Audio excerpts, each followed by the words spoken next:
Oke, bismillahirrahmanirrahim. Assalamualaikum warahmatullahi wabarakatuh. Yang berbahagia para mahasiswa pada mata kuliah metode penelitian. Hari ini kita akan berbicara tentang apa itu penelitian bisnis dan manajemen, serta metode ilmiah dalam penelitian bisnis dan manajemen.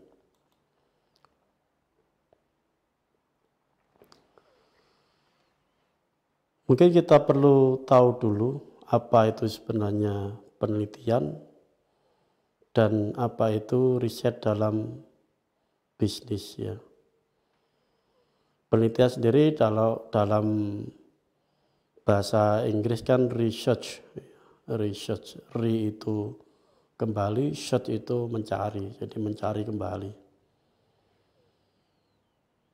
Jadi riset adalah proses untuk menemukan solusi setelah studi mendalam dan analisis terhadap faktor situasional. Ini menurut Mas Karan. Jadi riset itu adalah bertujuan untuk menemukan solusi atas satu masalah dengan melalui studi yang mendalam dan analisis yang mendalam, juga mempertimbangkan situasi gitu ya. Nah, sementara dalam riset bisnis ya, ini riset yang kita terapkan dalam bidang bisnis dan manajemen yang merupakan bidang kita. Jadi kalau riset bisnis atau riset manajemen itu ya riset dalam rangka untuk memecahkan satu masalah manajemen atau bisnis dengan metode yang terorganisir, sistematis, dengan data yang terpercaya, valid, dengan cara yang kritis, objektif. Nah, nanti dalam rangka memecahkan masalah manajemen. Ya.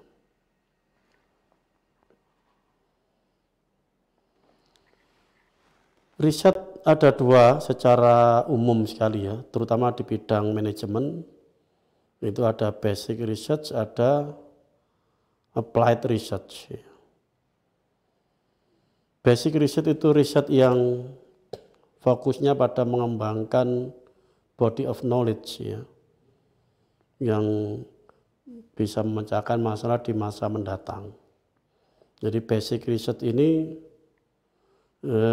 fokusnya pada pengembangan ilmu ya, pengembangan ilmu. Sementara applied research itu lebih fokus pada memecahkan masalah dalam jangka pendek ya, dalam jangka pendek masalah yang sedang dihadapi perusahaan untuk bisa diselesaikan dalam waktu yang cepat. Sementara basic research itu riset yang dilakukan dalam rangka memecahkan masalah juga, tapi masalahnya ini masalah secara umum, secara luas dan dalam jangka panjang. Ya. Bedanya di situ saja. Nah, kalau risetnya teman-teman dalam membuat skripsi, tesis, disertasi, itu termasuk dalam basic research ya, basic research. Sebagai contoh riset yang terapan ya, memecahkan masalah, misalkan dalam satu perusahaan saat ini terjadi banyak penurunan penjualan misalkan ya. Kemudian manajer melakukan riset untuk mengidentifikasi apa penyebab terjadinya penurunan penjualan. Oh, ternyata kinerja salesnya kurang maksimal misalkan ya, karena di situ tidak ada target dan seterusnya. Sehingga bagaimana memecahkan masalah itu, maka perusahaan perlu memberikan target pada sales misalkan ya, dengan cara juga memberikan insentif bonus berdasarkan target yang dicapai misalkan. Nah, itu namanya applied research ya. Untuk untuk memecahkan masalah jangka pendek yang mendesak. Sementara basic research itu misalkan terkait dengan penurunan penjualan, itu bukan hanya bagaimana mengatasi penjualan saat itu, masalah penjualan saat itu, tapi juga kemudian didukung dengan mencari literatur kira-kira variabel-variabel apa yang bisa mempengaruhi penurunan penjualan atau meningkatkan penjualan. Misalkan dari studi literatur diperoleh bahwa yang bisa meningkatkan penjualan itu adalah misalkan insentif misalkan ya. Apa betul insentif itu bisa meningkatkan penjualan dari sales misalkan ya. Nah, kita dari literatur banyak memperoleh bahwa insentif mempengaruhi secara positif terhadap penjualan misalkan.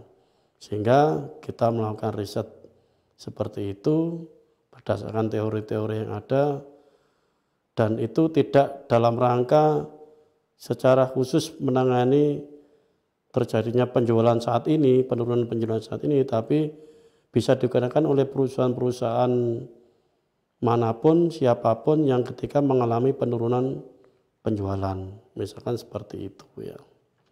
Nah, ini contoh basic research sama applied research ya.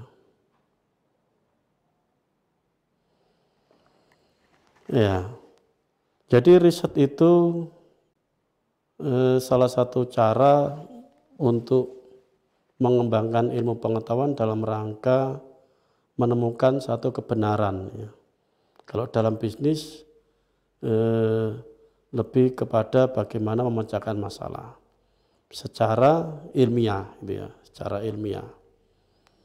Nah, ciri khas dari penelitian ilmiah itu diantaranya pertama purposiveness ya, dia fokusnya pada satu tujuan yang jelas, relevan dengan masalah, kemudian penting ya, risetnya itu sesuatu yang penting untuk dilakukan. Yang kedua rigor itu hati-hati dengan cermat ya, akurat, dengan kepastian yang tingkat tinggi ya. Jadi hati-hati itu menerapkan metodenya juga harus hati-hati, memilih variabelnya juga harus hati-hati, kemudian membuat ukuran-ukurannya juga harus tepat, ya, pengukurannya, sampelnya, jumlah sampel dan seterusnya harus dihitung secara betul-betul tepat ya. Yang berikutnya testability, jadi riset yang ilmiah itu instrumennya harus diuji dulu ya. Kemudian modelnya juga bisa diterima ya, bisa diterima secara ilmiah maupun secara logis ya. Hipotesisnya juga bisa diterima secara akal sehat, logis ya, didasari dengan riset-riset terdahulu dan teori yang sesuai. Kemudian yang keempat replicability, jadi riset ilmiah itu dia bisa dilakukan, bisa direplikasi ya, ketika dia diriset ulang dengan objek yang sama, dengan instrumen yang sama, hasilnya harus sama. Kalau hasilnya berbeda berarti ini tidak replicable. Yang berikutnya presisi ya. Presisi. Jadi hasilnya betul-betul mendekati realitas ya, bisa memotret realitas secara tepat ya. Yang berikutnya objektif ya, objektif, datanya aktual, valid ya, sumbernya yang terpercaya ya. Kesimpulannya juga berdasarkan fakta, tidak berdasarkan emosi atau asumsi ya, atau dugaan saja, tapi berdasarkan fakta. Yang berikutnya generalisasibility ya. Jadi riset itu bisa diterapkan hasilnya bisa diterapkan di tempat lain yang memiliki kasus yang sama. Ya. Semakin bisa diterapkan di mana-mana, riset itu berarti generalisasinya bagus gitu ya. Yang terakhir parsimoni, ya. Sederhana ya. Artinya bahwa riset itu dilakukan dengan metode, dengan tahapan, desain yang sederhana tapi hasilnya tepat ya. Kemudian bisa menghasilkan banyak hal ya. Memperoleh kesimpulan banyak ya, menjelaskan banyak, menyelesaikan banyak masalah. Tidak sebaliknya, metodenya, desainnya sangat kompleks tapi hanya menyelesaikan hal yang kecil misalkan ya, tidak signifikan. Nah, ini beberapa ciri khas riset ilmiah ya. Kemudian bagaimana riset ilmiah itu harus dilakukan ya, ada beberapa tahap yang secara umum ya yang harus dilakukan dalam riset ilmiah. Yang pertama bahwa riset itu diawali dengan membidik masalah ya. Masalahnya harus yang penting ya, menarik ya. Kemudian dirumuskan masalah itu dalam satu riset problem. Kemudian riset problem itu diformulasikan kembali menjadi sebuah riset question. Ya. Riset question. Kemudian mengumpulkan data empirik, diolah, dianalisis, menemukan temuan, kemudian disimpulkan. Ya. Nah ini tahapan-tahapan penelitian yang ilmiah ya. Jadi kembali lagi saya jelaskan bahwa riset ilmiah itu harus berdasarkan masalah yang penting dan menarik ya. Masalah itu kemudian dibuat dalam satu riset problem ya. Nah, nanti penjelasan ini akan saya jelaskan lebih detail di bab tentang bagaimana merumuskan masalah ya. Merumuskan masalah. Baik, saya lanjutkan. Secara praktis ya, kita meneliti yang pertama kita harus mengamati fenomena manajemen karena bidang kita ini bidang manajemen. Mari kita amati fenomena manajemen. Fenomena itu apa ya? Fenomena itu kejadian atau kondisi ya yang berbasis data ya, berbasis data, bisa kondisi beberapa tahun, bisa kondisi saat ini pada bidang manajemen. Jadi sehingga Anda yang manajemen pemasaran, ya Anda silakan mengamati fenomena pemasaran, yang keuangan, fenomenanya terkait dengan fenomena keuangan, SDM ya fenomena SDM ya. Kemudian mencari gap riset. Anda kumpulkan riset-riset yang sudah meneliti tentang fenomena. Misalkan fenomena corporate governance misalkan. Anda cari seberapa banyak riset tentang corporate governance. Khawatirnya Anda terlalu pede bahwa ini riset saya ini yang pertama, tidak ada yang riset ini sebelumnya. Ternyata setelah Anda mencari literatur, sudah banyak sekali yang meriset itu.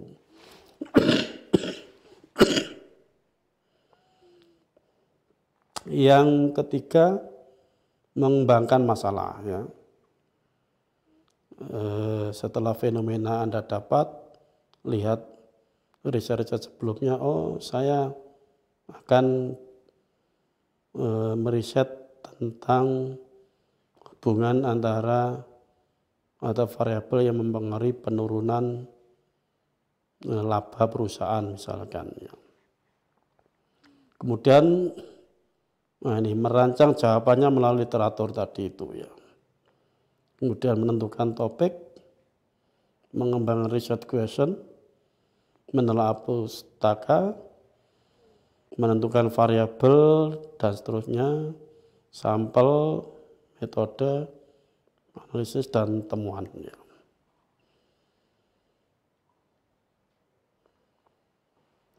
Dalam struktur dalam penelitian ilmiah ya, struktur yang biasa digunakan khususnya di kita ya, skripsi itu ada 6 bab. Bab pertama pendahuluan, bab kedua telaah atau kajian pustaka, bab 3 metode penelitian, bab 4 hasil analisis, bab 5 pembahasan, bab 6 kesimpulan dan saran. Nah, bab 1 itu biasanya terkait dengan atau isinya latar belakang masalah, tujuan, ya, rumusan masalah, sampai definisi operasional. Ya. Yang bab 2 itu kajian pustaka, itu biasanya berisi kajian tentang teori. Dan yang kedua kajian tentang riset-riset sebelumnya. Ya. Bab 3 metode biasanya berisi desain penelitian, sampelnya, populasinya siapa, sampelnya berapa, target sampelnya siapa saja, ya, metode samplingnya apa, datanya dari mana, jenis datanya seperti apa, instrumennya seperti apa, variabelnya apa, pengukurannya pakai apa, dan seterusnya ya. Kemudian pembahasan hasil ya. Hasil ini kalau di kuantitatif hasil dari analisis statistik ya, baik deskriptif maupun inferensial. Kemudian pembahasan itu isinya bagaimana hasil yang sudah diperoleh ini dikaitkan atau dijustifikasi dengan teori-teori dan riset terdahulu yang sudah kita formulasikan di bab 2 ya. Kemudian kesimpulan dan saran adalah kesimpulan dari hasil penelitian dan saran bagi pihak-pihak yang kira-kira perlu ya, relevan untuk mendapatkan saran dari hasil penelitian kita.